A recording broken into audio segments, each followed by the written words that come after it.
ರಾಜ್ಯದ ಹಲವು ಜಿಲ್ಲೆಗಳಲ್ಲಿ ಮಳೆಯ ಅಬ್ಬರ ಜೋರಾಗಿದೆ. ಹೌದು, ವರ್ಣನ ಆರ್ಭಟ ಮತ್ತಷ್ಟು ಹೆಚ್ಚಾಗುವ ಹಿನ್ನೆಲೆಯಲ್ಲಿ ಕರ್ನಾಟಕ ಕರಾವಳಿ ಭಾಗದ ಜಿಲ್ಲೆಗಳಲ್ಲಿ ಹವಾಮಾನ ಇಲಾಖೆಯಿಂದ ರೆಡ್ ಅಲರ್ಟ್ ಘೋಷಣೆ ಮಾಡಲಾಗಿದೆ.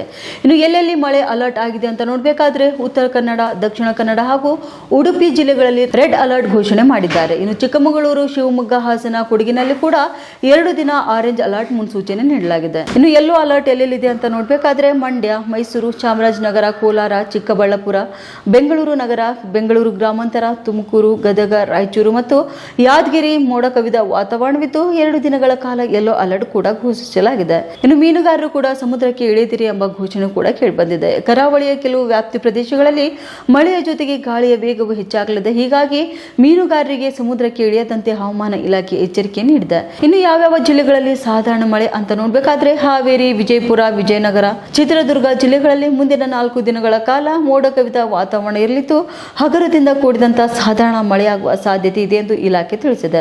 ಹೌದು, ಚಳಿಯ ವಾತಾವರಣ ಕೂಡ ಕಂಡುಬರಲಿದ್ದು ದಕ್ಷಿಣ ಕರ್ನಾಟಕ ಮತ್ತು ಉತ್ತರ ಕರ್ನಾಟಕದ ಭಾಗದ ಕೆಲವು ಪ್ರದೇಶಗಳಲ್ಲಿ ಮಳೆಯೊಂದಿಗೆ ಗಂಟೆಗೆ 40 ರಿಂದ 50 ಕಿಲೋಮೀಟರ್ ವೇಗದಲ್ಲಿ ಗಾಳಿ ಬೀಸುವುದರಿಂದ ಚಳಿಯ ವಾತಾವರಣದ ಅನುಭವವಾಗಲಿದೆ.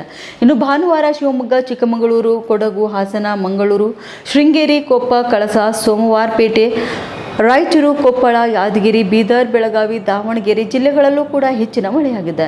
ಇನ್ನು ರಾಜಧಾನಿಯ ವಾತಾವರಣ ನೋಡಬೇಕಾದ್ರೆ ಬೆಂಗಳೂರಿನಲ್ಲೂ ಕೂಡ ಮೋಡ ಕವಿದ ವಾತಾವರಣವಿದ್ದು ಸುತ್ತಮುತ್ತಲಿನ ಪ್ರದೇಶಗಳಲ್ಲಿ ಸಾಧಾರಣ ಮಳೆಯಾಗುವ ಸಾಧ್ಯತೆ ಇದೆ ಎಂದು ಹವಾಮಾನ ಇಲಾಖೆ ಮಾಹಿತಿ ನೀಡಿದೆ. ಇನ್ನು ವಾಡಿಕೆಗಿಂತ ಹೆಚ್ಚು ಮಳೆ ಕೂಡ ದಾಖಲಾಗಿದ್ದು ರಾಜ್ಯದ ಹಲವು ಜಿಲ್ಲೆಗಳಲ್ಲಿ ಕಳೆದ ವಾರದ ಈಚೆಗೆ ವಾಡಿಕೆಗಿಂತ ಹೆಚ್ಚು ಮಳೆಯಾಗ್ತದೆ. ಇನ್ನು ಇದರ ಪರಿಣಾಮ ಕೃಷಿ ಚಟುವಟಿಕೆ ಜೋರಾಗಿ ನಡೆಯುತ್ತಿವೆ. ಜುಲೈ 13 ರಿಂದ 14ರವರೆಗೆ ಉತ್ತರ ಕನ್ನಡ ಜಿಲ್ಲೆಯಲ್ಲಿ 23 ಸೆಂಟಿಮೀಟರ್, ದಕ್ಷಿಣ ಕನ್ನಡ 33 ಹಾಗೂ ಉಡುಪಿ ಜಿಲ್ಲೆಯಲ್ಲಿ 39 ಸೆಂಟಿಮೀಟರ್ ಮಳೆ ಸುರಿದಿದೆ. ಇನ್ನು ಇದರಿಂದ ವಾಡಿಕೆಗಿಂತ 12% ಅಧಿಕ ಮಳೆ ಬಿದ್ದಂತಾಗಿದೆ.